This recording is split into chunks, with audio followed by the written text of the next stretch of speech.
اوس هم په هرات کې د انصاریان چې دي الله پاک دې په شیخ الاسلام شهید مجیب الرحمن انصاری رحمه الله باندې رحم وکړي. زه چې اول ور سره ملاقات سوم غېږ کې ونیولم، ما فکر نه کو چې ما او تا به په ژوندینې سره ووینو. الله پاک دې د ده قبر د انوارو نه ډک کړي. دا د ابو ایوب انصاری رضی الله عنه اولاده ده. دغه شیخ الاسلام اسماعیل هروي، عبدالحی لکنوي الانصاری چې چا په هدایي حواشي کړي، عبدالحی لکنوي چې دیم یو ځوان عالم په ځواني کې په هند کې وفات شوی، ډېر په افتخار وایي په خپلو کتابونو کې طرب الاماثل فی تراجم الاماثل یو کتاب دی. دی چې کله خپل خاندان ذکر کوي دی وایي مونږ هند ته له هراته راغلي یو، انصاریان یو، عبدالحی ابن عبدالحلیم اللکنوي الصوفالوي الهندي الانصاري هرات نه راغلي یو، هرات ته له مدینې نه راغلي یو. د ابو ایوب انصاری رضی الله عنه اولاده یو. د مونږه د اسلام اولینۍ مدرسه چې په مکې او په مدینې کې وه د ډبرو نه یاقوت جوړ کړ. تصوف خو په نصرانیانو کې مو، مونږ په ساغوجي کې نه وایو اشراقیین و مشایین. دغه تصوف خو په هندوانو کې نسته ده. دغه تصوف خو د اسلام نه مخکې ده. د تسپو بحث لمونږ د اسلام نه مخکې دغه تسبیح په هندوسیت کې م وې. علماو چې کوم کتابونه په تسبو جوړ کړي دي 14 یا 18 کتابونه په تسبو جوړ دي. په دنیا کې یو تاریخ لرو د مدرسو، الدارس فی اخبار المدارس، 2 جلدونو کې کتاب ده. یو خوبی دغه کتاب دا ده چې د مدرسو بنیادګذاري تر افغانانو پورې را رسولې. دغه کتاب کې وایي اوله مدرسه د دنیا په تاریخ کې منم چې دارالارقم اولینۍ مدرسه وه، خو هلته به صرف کوټې نه وي، اشپزخانه نه وه، تنها جومات و. هغه جومات کې طالبان اوسېدل، خو داسې مدرسه چې اشپزخانه، درسګاه، د طالبانو د استوګنې کوټې مستقلې. دا دلته په نیشاپور کې دلته اولینۍ مدرسه د محمود ابن سبکتگین الغزنوي رحمه الله د هغه پلار جوړه کړه. سبکتگین په نیشابور کې اولینۍ مدرسه وه، جامعه نظامیه نومېده بالنیشاپور. نیشاپور و نیسابور چې دلته ډېره نږدې د علم یو لوی پایتخت و مرکز، دا اولینۍ مدرسه وه. په دې کتاب کې ذکر کړي نو معنا مدرسه د اسلام په تاریخ کې تر افغانانو ثبت شوله. الدارس فی اخبار المدارس په دغه کتاب کې لیکلي د خانقاو مستقل بحث ده. مونږ ورته ضرورت لرو، خو علما چې د تزکیې نه شاته سي، عوامو ته پاتې سي، نو امي په څه پوهېږي چې هغه مقتدا جوړ سي او هغه تزکیه د نفس د انسانانو کوي. علم د تزکیه دومره باریکه ده چې تر علم ظاهر نه ډېر. علامه ابوالحسن علی الندوي یو کتاب جوړ کړی ده، ربانیة لا رهبانیه. د همدغه شیخ صاحب نه مې یوه غوښتنه ده، تا خو اسیم په هرات کې سلسله د تصوف په مدرسه کې شروع کړي د تزکیې.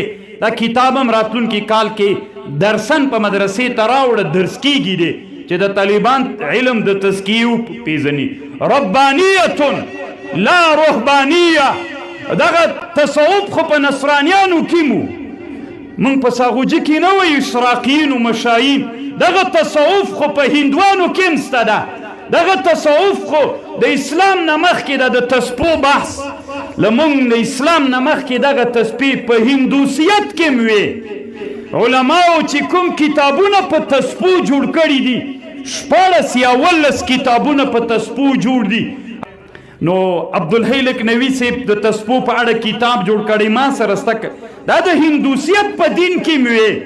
نو خو چې ته خپل تصوف د رسول الله د قرآن او د حدیث سره برابروي، د هندوسیت او د رهبانیت نه راباسې، هغه تزکیه چې الله نبی پې رالیږلی و، یزکیهم د نبی د مدینې او د مکې او د جزیرة العرب د انسانانو تزکیه وکړه.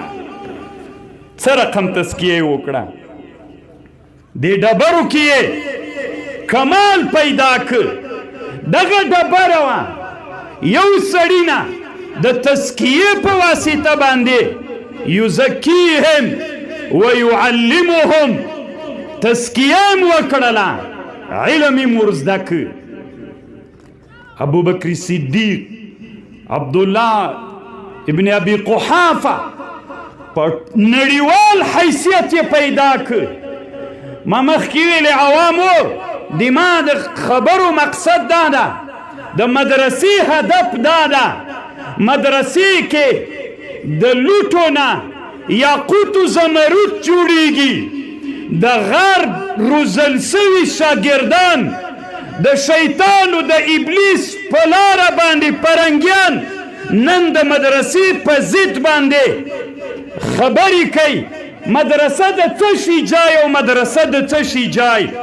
مدرسه دغه چې دلته ناست انسانان دي د دغه جامعې سره یو شی ول، مدرسې ته راغلل، نن یاقوت و زمرود تر جوړ شول. په دغه مجلس کې هم د دوی امتیاز ته وینه یې په سترګو، تاسې په مځکه ناستې، دوی په چوکۍ، تاسو تور پګړي په سر کړي، تور کالي، خیرن کالي مو دي، د دوی سپین کالي و لباس. یزکیهم د مدرسې هدف دا ده چې د دې انسانانو به تزکیه کوي. ویعلمهم دوی ته به الله علم ورزده کوي. چې علم یې ورزده کړ د لوټو د ډبرو نه یاقوت و زمرود جوړ سول. یو سړی پیدا سو جزیرة العرب کې چې اولینی اسلام یې راوړ، تزکیه یې م وسوه، علم یې م زده کړ. ابو بکر اعلمنا رضی الله عنه، رسول الله وی ابو بکر اعلمنا، ابو بکر دی مونږ اعلم ده. ابی بن کعب اقرعنا، الله عز وجل حبر الامه پیدا کړ. هغه انسانان ډبرې وې یاقوت وګرځېدل.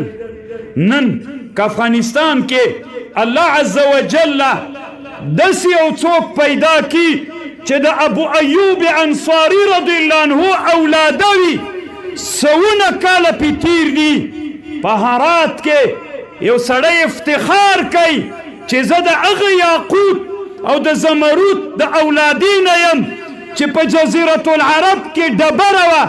هغه ډبره د علم د تزکیې په واسطه باندې یاقوت وګرځېده. اوس هم په هرات کې د انصاریان چې دي، الله پاک دې په شیخ الاسلام شهید مجیب الرحمن انصاری رحمه الله باندې رحم وکړي. زه چې اول ور سره ملاقي سوم غېږ کې ونیولم، ما فکر نه کو چې ما او تا به په ژوندینې سره ووینو. الله پاک دې د ده قبر د انوارو نه ډک کړي. دا د ابو ایوب انصاري رضی الله عنه اولاده ده. دغه شیخ الاسلام اسماعیل هروي، عبدالحی لکنوي الانصاري چې چا په هدایي حواشي وي کړي، عبدالحی لکنوي چې دی هم یو ځوان عالم په ځواني کې په هند کې وفات شوی، ډېر په افتخار وایي په خپلو کتابونو کې